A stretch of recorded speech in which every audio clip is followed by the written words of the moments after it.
I've got to start right with the early days, 1946 in London. You're born.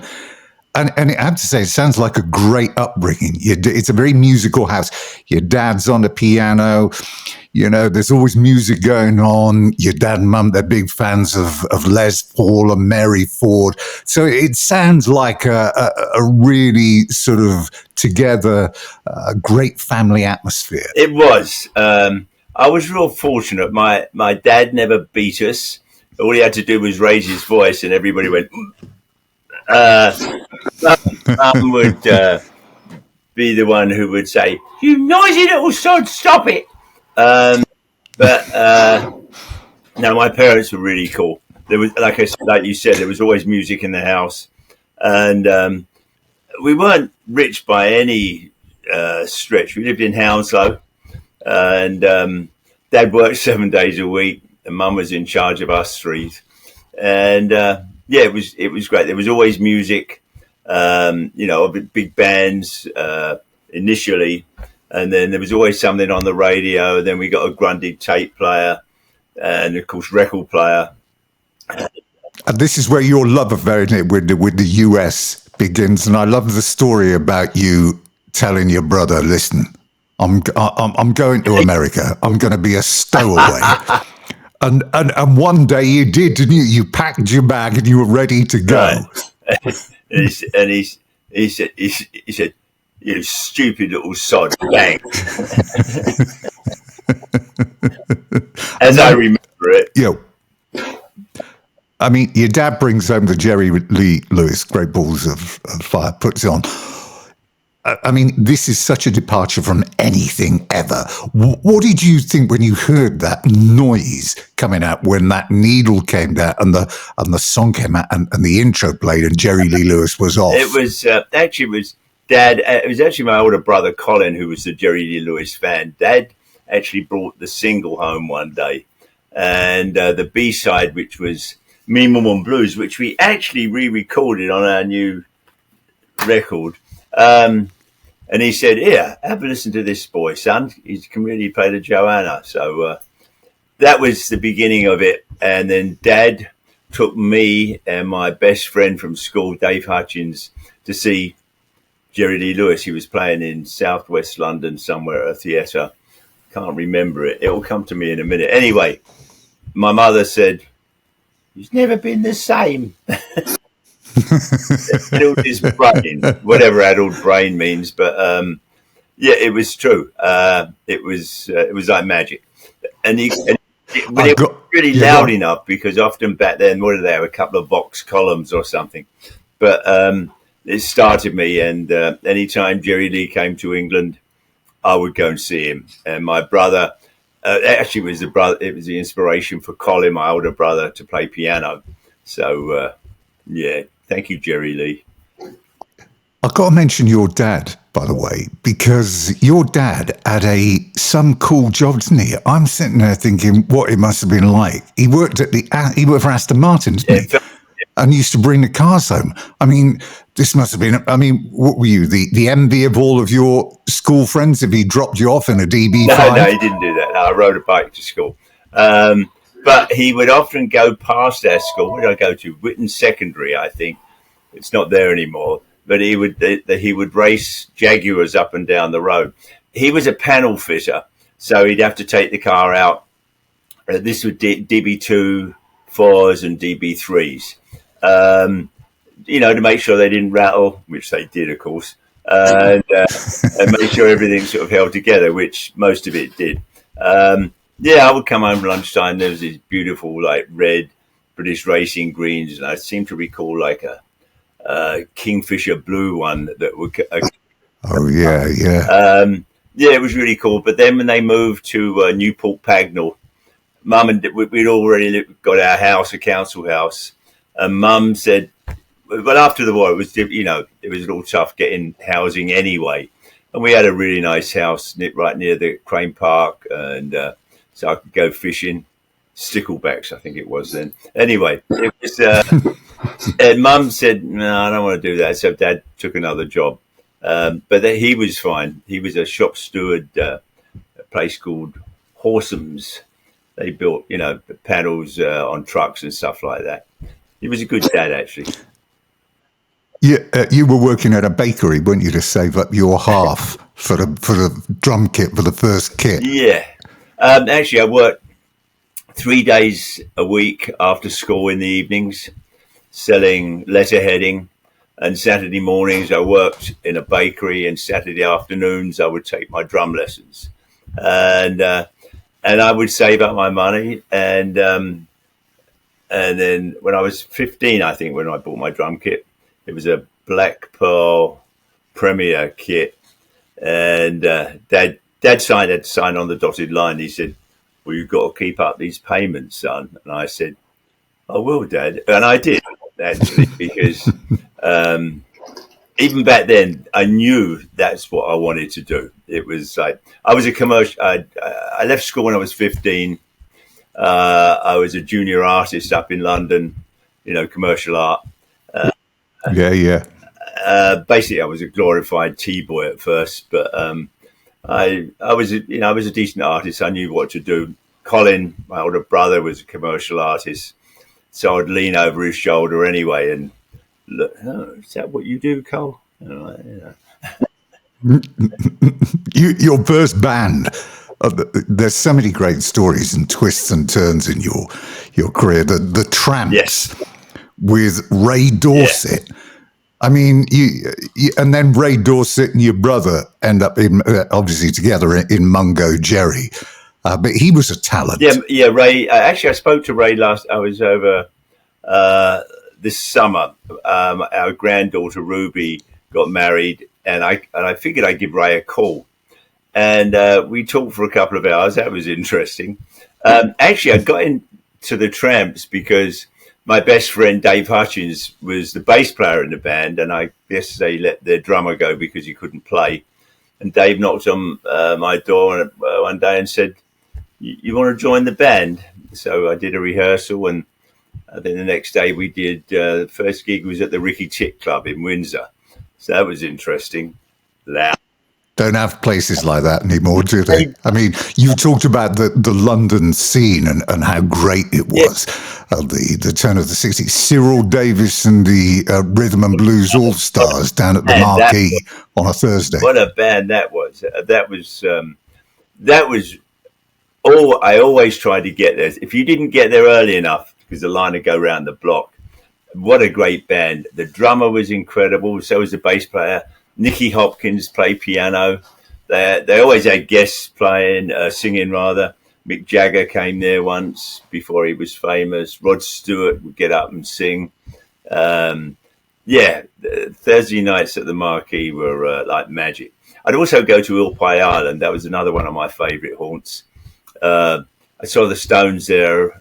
They were great, actually. It was actually saw them the night Brian wasn't playing in the band, and Stu Stewart was playing piano. They were terrific. They were really good in clubs. But I saw the Stones later on. They were doing a tour, I think, with, maybe Little Richard or somebody.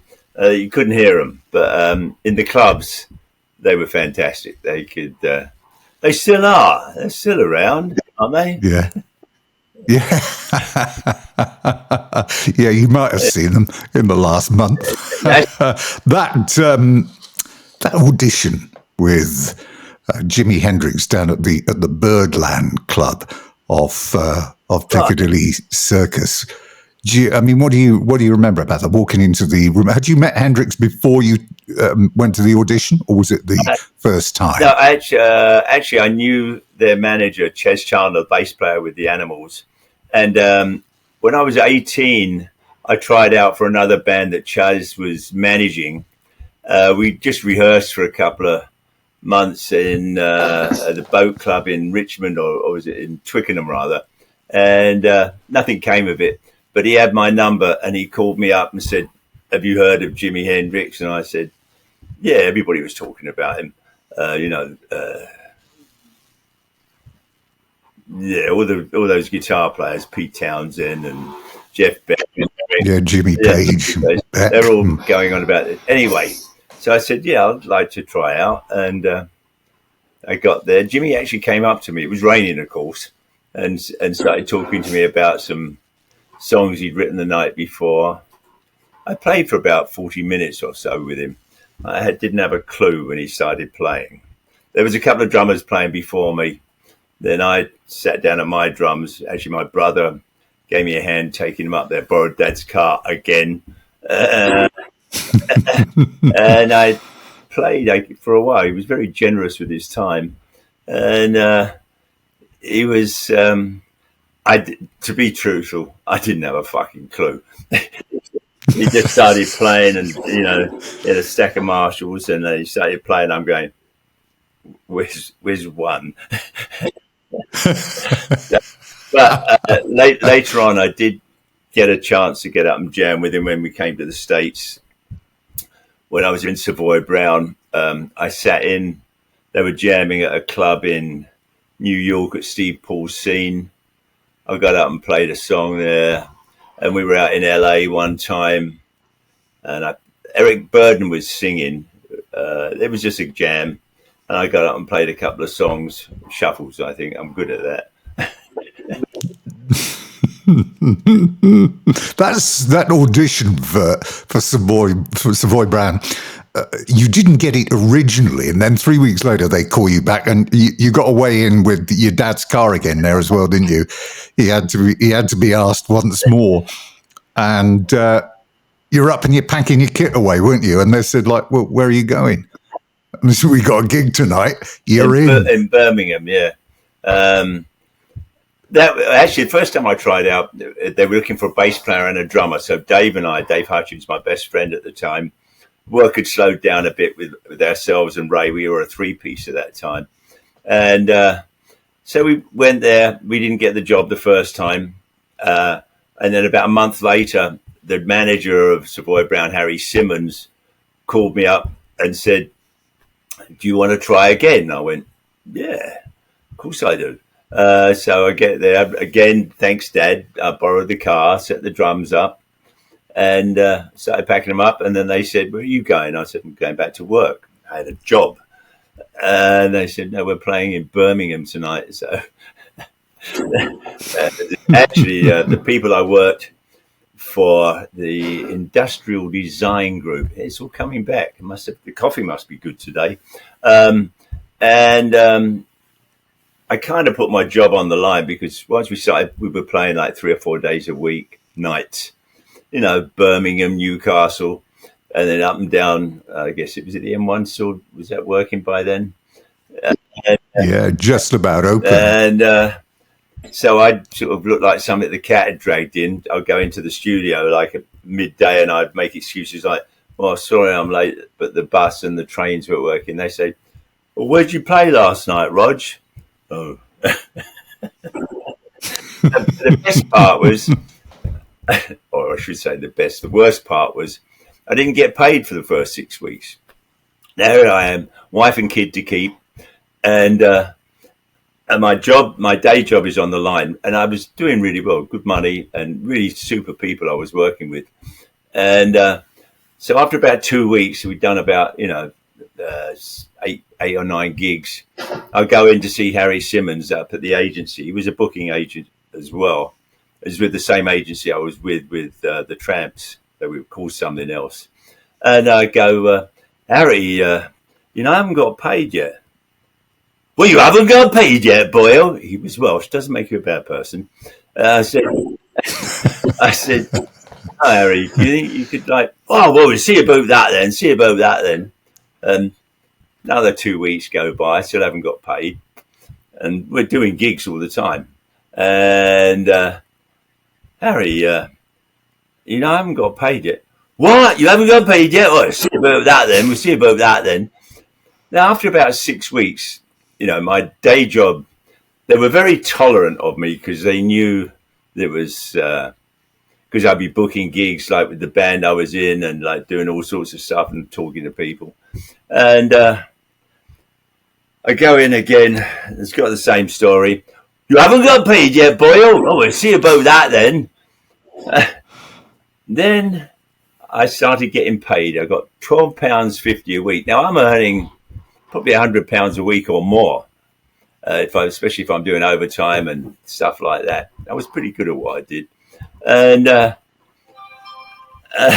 it was like getting a bit stretched at work because I wasn't there half the time, and then I had to hand in my notice. There was a going away party that was good, and I started getting paid £12.50 a week. Wife and kid to keep. Come inside, you silly fella. Come inside.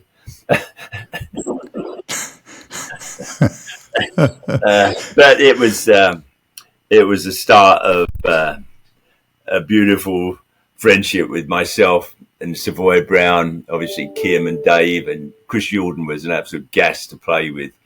And you went to the States first with them, didn't you? You were on the bill with the Nice and Family, right. And that's when you got your first real feel of the American life, the American way, because you actually stayed on over there with the guy that had helped promote the gigs. Yeah, it was our first manager, Tony Otida. He was helping with. There was a beer company that was promoting the tour. And we would talk and stuff, and I talked to him about my penchant and love for fishing, and he said, "You ever caught a bluefish or a striped bass?" I said, "No, what's that?"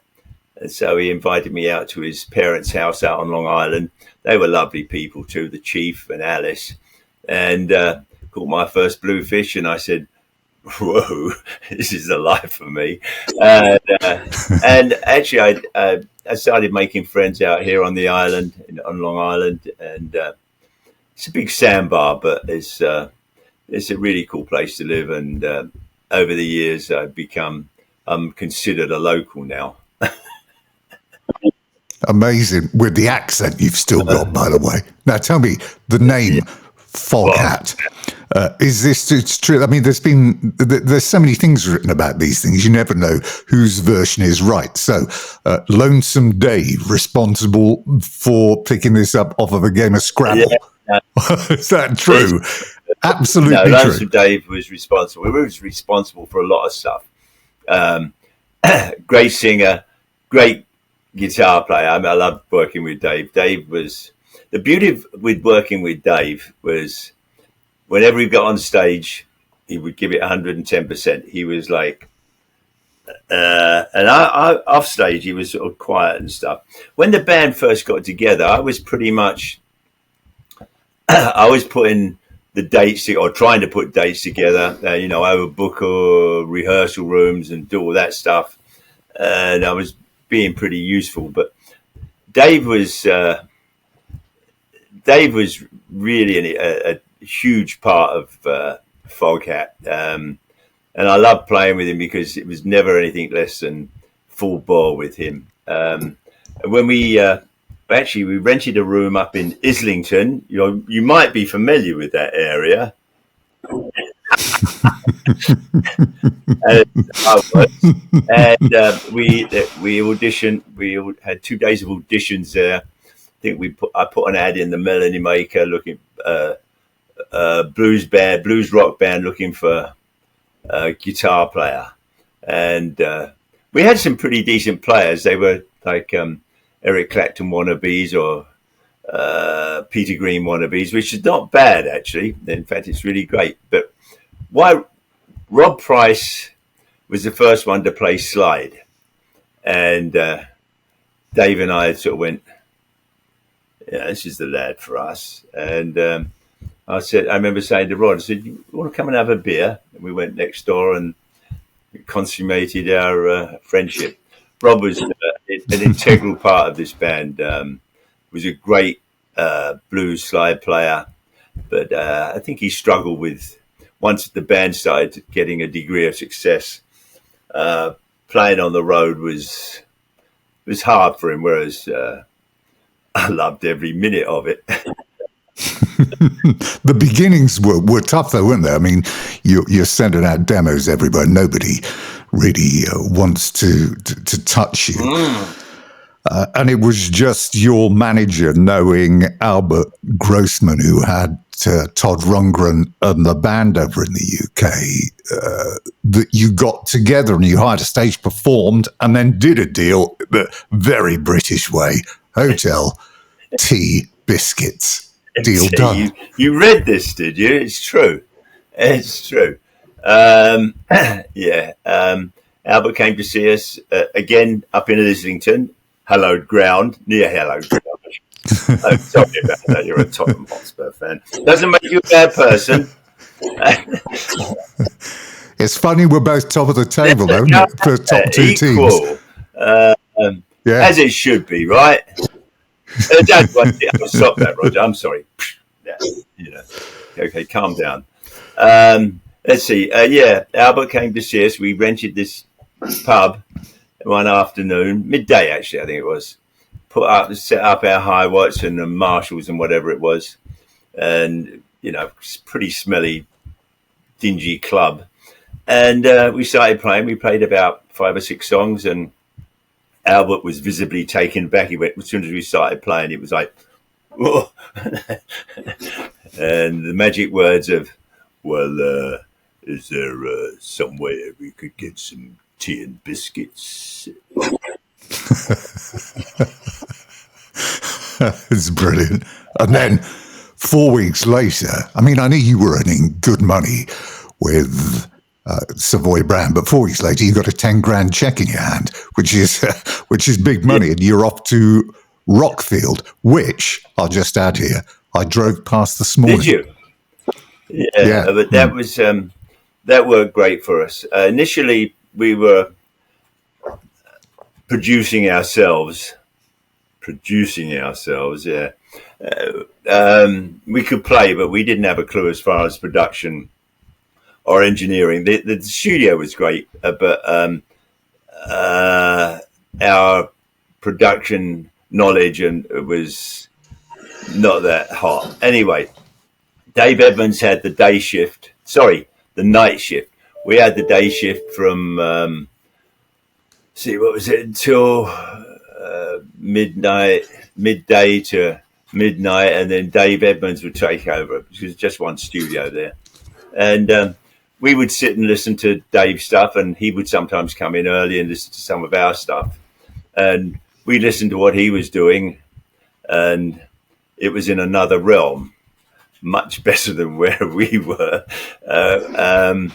And so, but I believe it was our manager at the time, Tony Otida, went and talked to Dave and said, look, would you please produce us? David had heard some of our stuff. I think he liked the band. I mean, we all got on real well, and hanging out and stuff. But he said, well, not at the moment. I've got to finish my record. But as soon as I'm done, yeah. And I know that record wouldn't have done anywhere near as well, wouldn't have sounded anywhere near as good without Dave's production. Dave, as far as I'm concerned, is a fucking genius. I only saw him.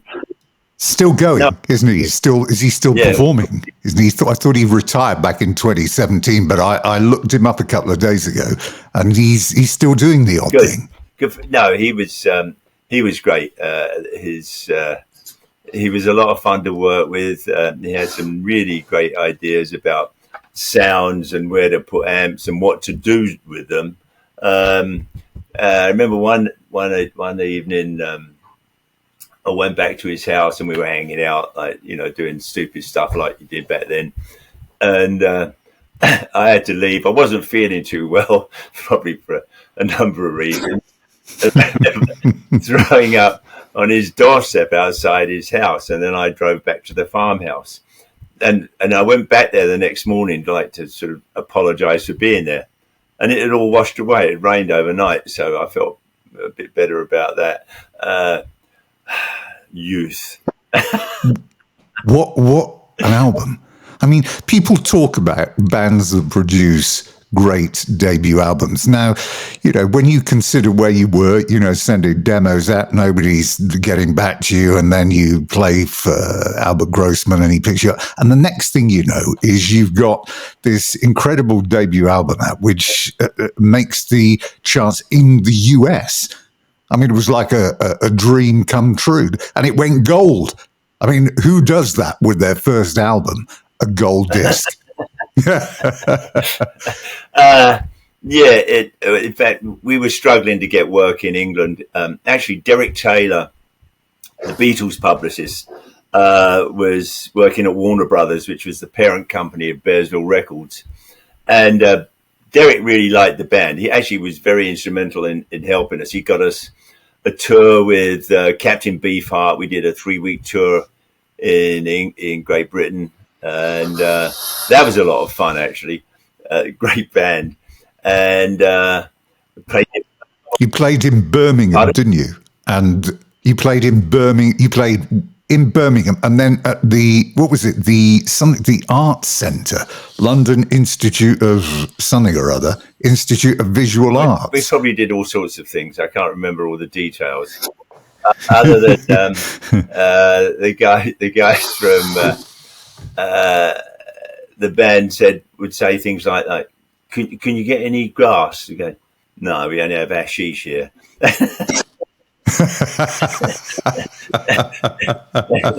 Dear. Well, I mean, what can you add to that? No, not a lot. No, not a lot. Your first gig, playing the Royal Albert Hall, that was a real thrill. I don't know if we were any good, really. I think we were pretty nervous at the time, but that was the start. We couldn't really do any work in England because Harry Simmons, the manager of Savoy Brown, had blackballed us. I remember going to see Chris Ellis and Terry Wright, who were the managers of Chrysalis Agency, and they said, "No, Roger, we can't book the band because Harry Simmons said he'd take Chicken Shack and Savoy Brown away from us, whatever that meant." But the thing is, we did all right anyway. We did a couple of other shows that Derek Taylor actually booked for us. And then our manager called us from the States because he was American and said the record was getting played on the radio. And we booked a tour, our first tour. I think we were here for 13 months, actually. And it's incredible. Do you remember that first gig in the States at the municipal park in Wisconsin? And you talked about you couldn't get booked in the UK. When you got booked over there, when they paid you at the end of the night, you couldn't take the money either, could you? That's right. We played in Oshkosh, Wisconsin, and $1,350. And we couldn't get paid because we didn't have our is it H2 or H1 visas where you can get paid. So we told them we couldn't take the money, but we'd play. And about 2 weeks later, they sent the money through. We got our visas about a week later. Then we'd play anywhere, bar mitzvahs, bat mitzvahs, anywhere that somebody wanted us to play. Fortunately, I guess the record company was sort of helping to support the tour because we had no money. But it was a lot of fun. The band was really tight, and there was a lot of healthy camaraderie in the band back then. And we wanted to play. As I said about Lonesome Dave beforehand, he and I were very much the same as far as wanting to play. We play anywhere, anytime, anyway, anyhow. In fact, over the years, we used to go out and jam and do stuff in various blues clubs. But I love Dave for that. He was, he just loved to play.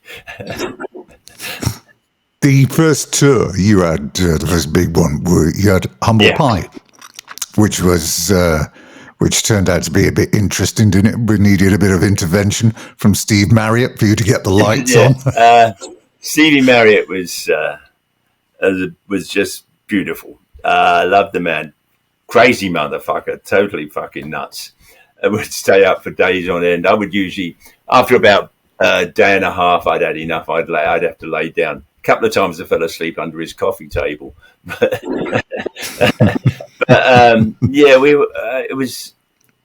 We'd started doing, this is in 73, I think. Might be 72, 73, I think. Maybe 72. Anyway, we're doing some shows opening up for Humble Pie. Now they were monsters, and they played fantastic. And it was either the crew, somebody, they were giving us a hard time about doing sound checks and limiting the amount of lights we could use. And so our manager went in and had a word with Steve about maybe you could have intervene here and, like, you know, make sure this goes a bit smoother, because Steve was great and the band was cool. Stevie comes out on stage and said, "Give fucking Foghat whatever the fuck they want and stop fucking with fucking Foghat, all right?" And yes, talking about endearing yourself to somebody. No, he was talking about a package of dynamite. Great singer, great guitar player, and the band also was like, we learned a lot from playing with Humble Pie. I mean, they knew how to work an audience, and you had to be on top of your game if you were opening up for that band. And we learned a lot from that. And you must have had a grin on your face from morning till night for years. I mean, you're waking up and it's Captain Beefheart, it's Peter Frampton, today's Alice Cooper, the Jerry Giles Band, Beck, and then Beck Bogut, Appice, Males, ZZ Top. I mean, you've been on them all. The one that did stand out for me, I'm going, who booked that? Was you and Cool and the Gang. Yeah, we played with anybody and everybody.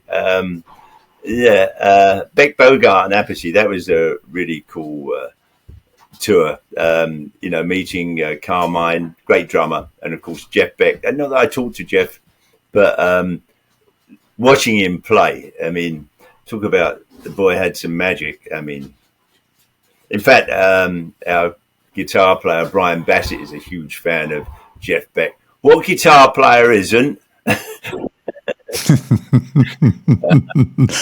You might not have had an Aston Martin, by the way, but what you did have when you got that first royalty check in '73 was you did end up with a '67 Corvette 427 convertible. We heard about this stuff. It's true. We were living out on Long Island now. Our bass player Tony Stevens was living in London with his mum in Willesden. But the rest of us all were staying in the States. This is where our future was, and I love being here. You know, New York City. You kidding?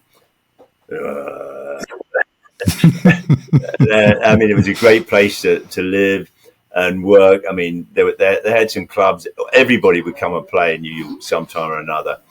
And I had a check for $3,000, the first royalty check. I've never seen that much money before.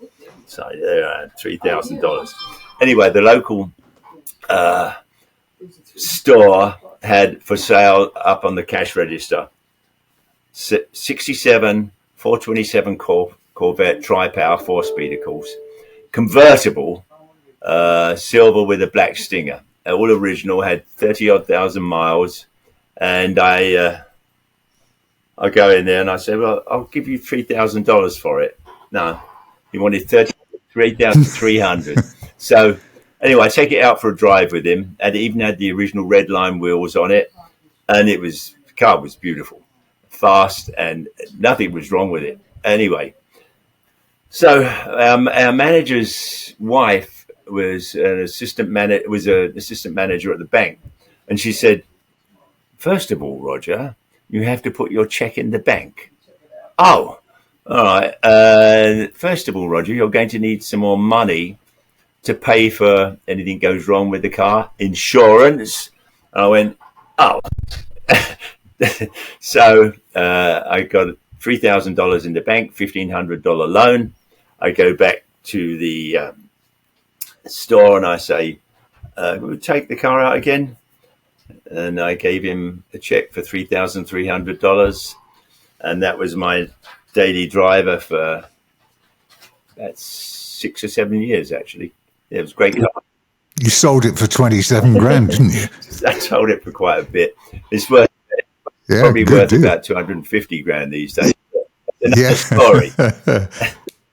Yeah. Now tell me, you're not a singles band, right? So when you're holed up in Sharon in Vermont, why did you have such a strong feeling that this 8.5 minute slow ride was going to be a hit? And how did you change Paul Fishkin's mind down at Bearsville when he just looked at you and go, nah, for 8.5 minutes? So why did you think it was going to be a hit, and how did you change his mind? Well, up to that point, the band never picked singles. That was up to the record company, because, you know, the band, you make the best records you can and the best songs you can.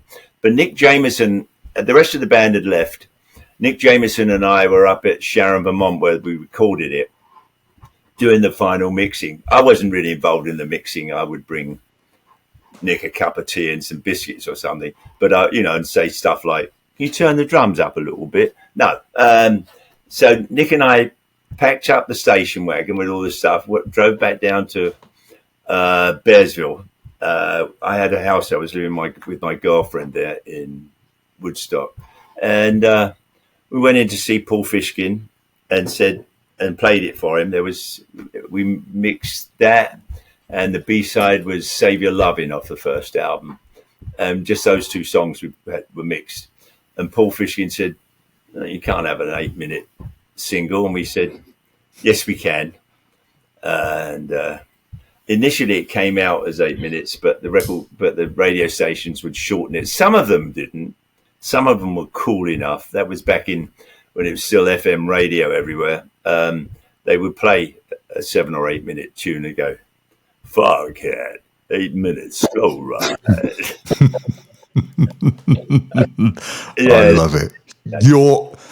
Your most memorable night then, the Palladium in 70 tribute to the blues with Muddy Waters, John Lee Hooker, Johnny Winter, and Paul Butterfield, and rounding it all off, your dad's there on his 60th birthday as well. That must have been quite an emotional night. Yeah, it was. It was an emotional night on so many levels. You know, playing with a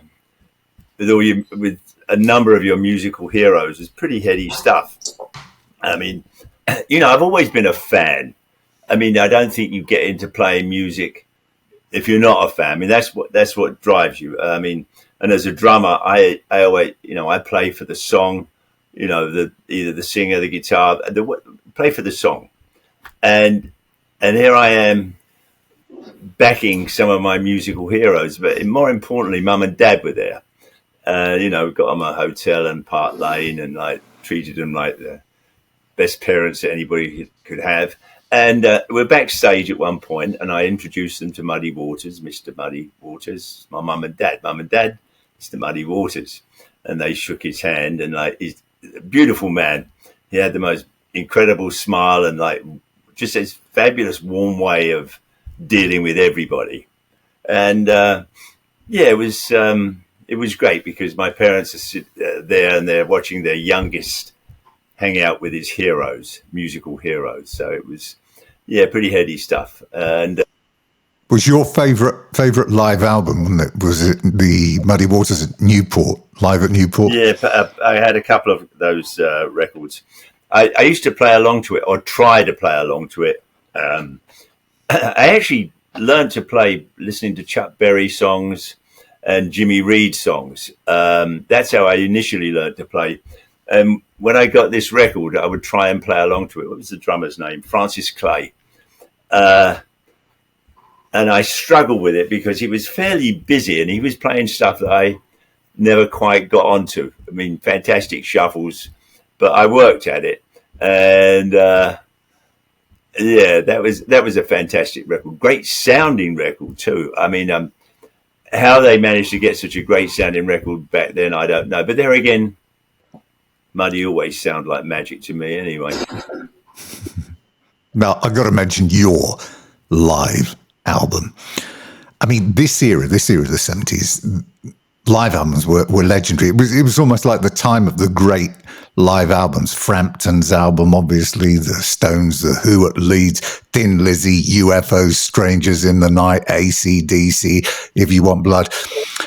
You recorded these at, Syracuse and a couple at Rochester. What were your feelings of live albums at the time? Was it something that you actively wanted to do, or was it something that you were coerced? No, it's something I wanted to do. In fact, as I recall it, I was the one who started it and said every night after the show, our front of house engineer, Bob Coffey, who I'm still good friends with, would give me a cassette from the show, to check on tempos, make sure we're like, in the right sort of spot, because there was a lot of youthful enthusiasm back then.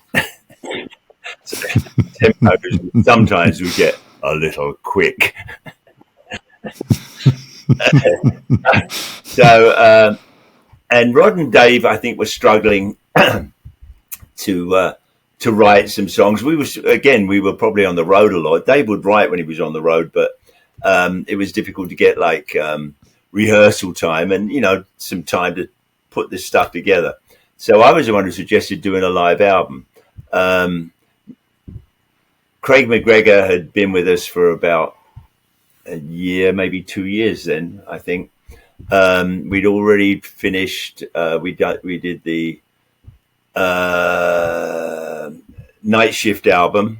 So, and there were obviously songs from that. And Nick Jameson, we rented the RCA mobile unit. It came from those two shows, but I know we did a few other shows. And back then we were playing for at least an hour and a half, maybe an hour and 40 minutes. So there was a lot more material on there. I think we did 6 songs on the album, maybe something like that. And so there's a lot more material on there. But the band was playing great then. We had to watch our youthful enthusiasm. But I was really pleased with the way it sounded. Nick Jameson is an absolute genius as far as recording, as an engineer and as a producer. I probably learned more working with Nick and hanging out with Nick than I did on any other single musician. I learned a lot from him, how to play, what not to play, which is one of the basic sort of interesting things that you learn as a drummer. Now, did you think at the time, though, that this would turn out to be your biggest selling album, your highest rated in the charts, certainly in the US, and it goes double platinum, still sells well even today, doesn't it? People still talk about it when they're talking about the great live albums. It's there. Yeah, I don't know. I tell you this though. I did know when we did the Fall for the City album, which Nick actually played bass and guitar and piano and everything else on, and produced it. I knew that album was a great album at the time. I was really excited about how that was turning out, and also the Stone Blue album and the Night Shift album. I pretty much liked all the records we played. One of the cool things about this band and the way when we made records, when the band would go in the studio, we could always seem to make a decision when something was working. I mean, a number of bands I've read and heard that, it's like, no, they were months and months on a song. But with Foghat, we either knew it was working because it felt right, or it was like, let's move on to do something else. And let me tell you a quick story. Doing the Energized album, and our producer was Tom Dawes, and I believe Tom had an apartment in New York where we were recording the Energized album. And Dave and I went up to his apartment one day. We were just hanging out. Dave didn't drink much, but Tom said, "You ever had any Russian vodka?" And I went, "No." He pulled a bottle of Russian vodka out of the freezer, and we had a couple of shots. And I said, "This is quite pleasant." Anyway, we're sitting there talking about music, and Tom did a whole bunch of jingles and wrote a whole bunch of stuff. And we were talking, and Bernard Pretty Purdy's name came up, who was a great drummer, is a great drummer, and Dave obviously knew. Dave was a closet drummer, I should say.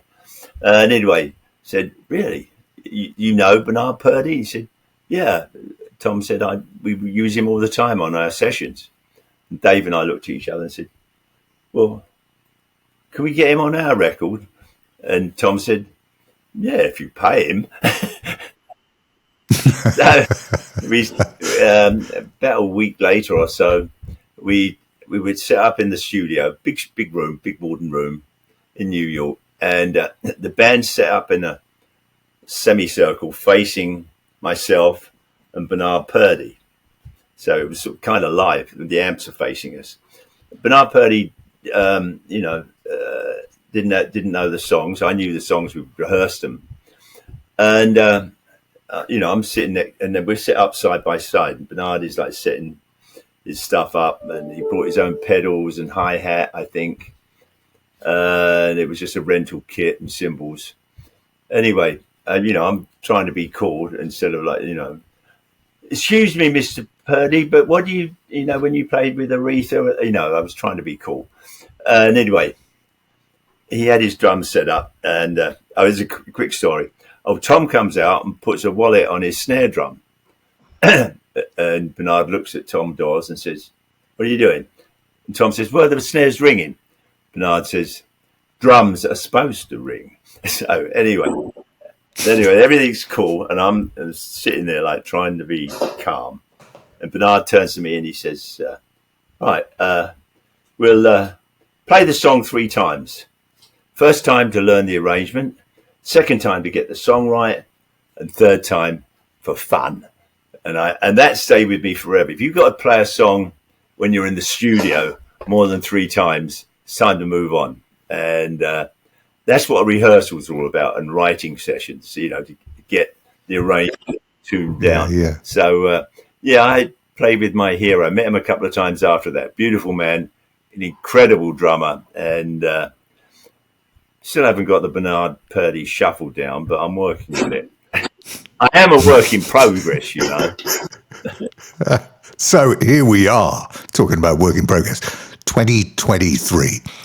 Sonic Mojo is the new album, which is about to come out now. When COVID hit just a few years ago, did you actually sit there at any point and just think, well, this is it. This is the end. I can't see any end to this. It was pretty weird. I tell this story about, I don't think I've had a holiday since I was 12 years old, but it always seems like I've been on the road or doing something. Obviously I took a break once or twice, but it was weird. I'm fortunate that where I live out on Long Island, it was there was nearly 2 years we were off the road. I'm going fishing. I have a garden. I grew my own vegetables. I got to them before the deer and the rabbits did. Life was actually good for me. I live with my girlfriend and my wife and my manager, so I have the Holy Trinity. So the album title, what's the story behind the title, Sonic Mojo?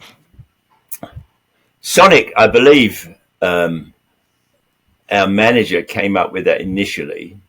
Scott Holt, our lead singer and other lead guitar player, came up with Mojo, and there was something else, and then the two got put together, and the band all said, let's have a look. Yeah, it's in resplendent neon vinyl as well, isn't it?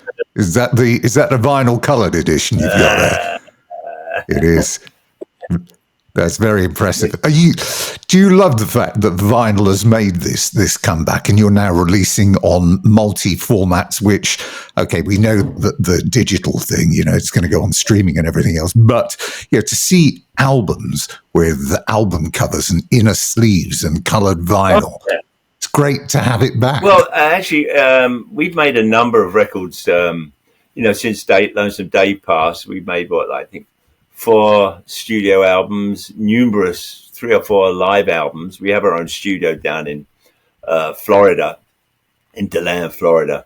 And because our manager is so brilliant, you know, you get stories, you get lots of pictures. You know, I remember like when we were putting our records out, our albums out, you know, throughout the 70s, there was never any stories on them. Now, I remember saying something, you know, like, I think to our manager, like, why don't we just do this? He had a thing about the white album, the black album, the blue album. It's like, no, we're not the Beatles. You know, you don't need to tell stories about them because everybody knows. But, yeah, tell a story. But you know, whenever I got records growing up, if there was a story on there or pictures, it was like, I would sit there like, yeah, everybody would. That's one plus about actually the band having input with, you know, what comes out on the records. Also having a brilliant manager. Actually, she is. So, listen, we sadly lost Kit Simmons last year, but his spirit is living on within this album. 3 tracks co-written, including the really sort of rather poignant Time Slips By, which was written when he was terminally ill. We did a number of shows with Kim over the years. He joined our agency about 10 years ago. Kim and I stayed friends over the years. In fact, in '76 we reconnected after Foghat had left Savoy. Myself and Lonesome David left Savoy Brown, and Kim did a show out here on Long Island at the local university, Sunnybrook, and Dave and I went to see him, and we hung out for a while. Then I invited him back to my house, just a couple of miles down the road, and got him thoroughly trashed. I think he stopped drinking after that night. And he stayed over. Dave, of course, the sensible one, went home. And Kim and I reconnected that time, and we stayed good friends ever since. And on our previous studio album, Under the Influence, I invited Kim down to play on some songs. He played on about 4 tunes. And after we'd finished the sessions, we did the final sessions in Nashville with our producer, Tom Hambridge. And Kim said to me, well, you know, I'd like to write some songs for Foghat. And I said, well, that'd be great, Kim, as long as you're playing on them. He said, and he smiled, his wry smile, and said, okay. And Kim actually sent 4 tracks to me. And it was probably during, I think at the tail end of the COVID nightmare that he sent the tracks. It was like, you know, singing, playing guitar, and I believe it was like a click track or a drum track. And I really, really liked the song. So when we got our grubby little fingers on them, we put the hat on the songs. And unfortunately, Kim began to get very ill at this time, and he couldn't play on them. In fact, I think he stopped playing out. And his last record that he recorded at his home upstate New York, I think he was playing mostly slide guitar because his fingers weren't working. But we stayed in touch. It was a shame he couldn't play on the record, but I think we did them justice. I really, really think like the 3 songs that Kim wrote for us, I think we made it work. You know, we kept, I think, the spirit of the songs. And Kim actually was a fantastic writer. I mean, every year he would do like a new album, and he would write most of the tracks on there. He was very prolific. I'm lucky if I write 3 or 4 songs a year. He would write dozens. You talked about you being left at home, by the way, during COVID, but you injured yourself as well, didn't you, earlier this year in clearing the snow? You did your shoulder. So how did, because you were in quite a bit of pain, so it was said around the time. So how's it doing? We actually played a casino over in Connecticut, and we had 3 feet of snow when we got back. We actually got snowed in at the hotel. Got back, and I wanted to show off in front of the girlfriend, and I started shoveling snow, and all of a sudden it goes boing, and this whole shoulder thing slipped down here, and when it snapped, I went, "Oh shit!" You know. And then my 2 brother-in-laws were here as well, who are like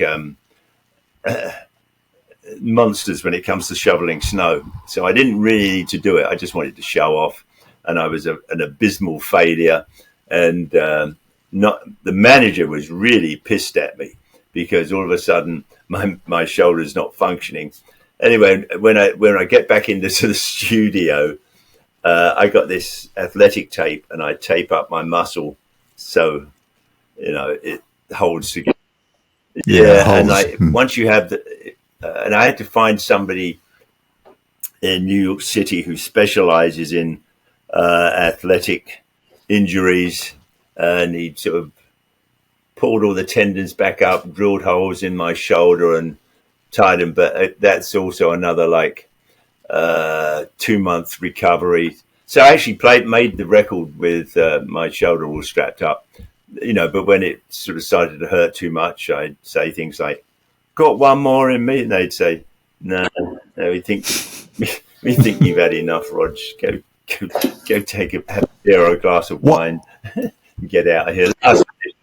Also, got to mention also on the record, Sonic Mojo, is your brother, Colin. My brother, actually, Colin, is quite a prolific writer. He's actually working on his own biography, but he's from time to time he sent me some songs. He sent me the lyrics for one song called "I Wish I'd Been There" when Hank Williams came to town, and the lyrics were just great. He made a few notations on the lyrics, like a B or a C or an A or something, in like certain points in it, but basically the band had to make up the music or put the music together for it. I actually threatened my brother. I said, "No, we're going to sort of rock it up and thoroughly ruin it for you." And Connie said, "Well, no. I want you to sort of feel like it's like a country tune." I said, "No, Cole." I said, "No, it's going to be rock and roll." But of course, the calmer heads prevailed. Scott Holt took hold of the lyrics and said, "I know what to do with this." And eventually I said, "Well, let me start it off." Actually, on this record, the drums nearly start up everything because you have to get the tempo and the cadence right for the lyrics anyway. So tell me, we'll close it off now, but one of your quotes was, "If you stick around long enough, people are going to notice you." Unless, of course, they're in the UK. Yeah. So why is it, do you think, that the band simply didn't catch on over in the UK? It's not only you, because there's some amazing American bands. Grand Funk Railroad for one. Boston. There's another one. Journey is another one. Why do you think that?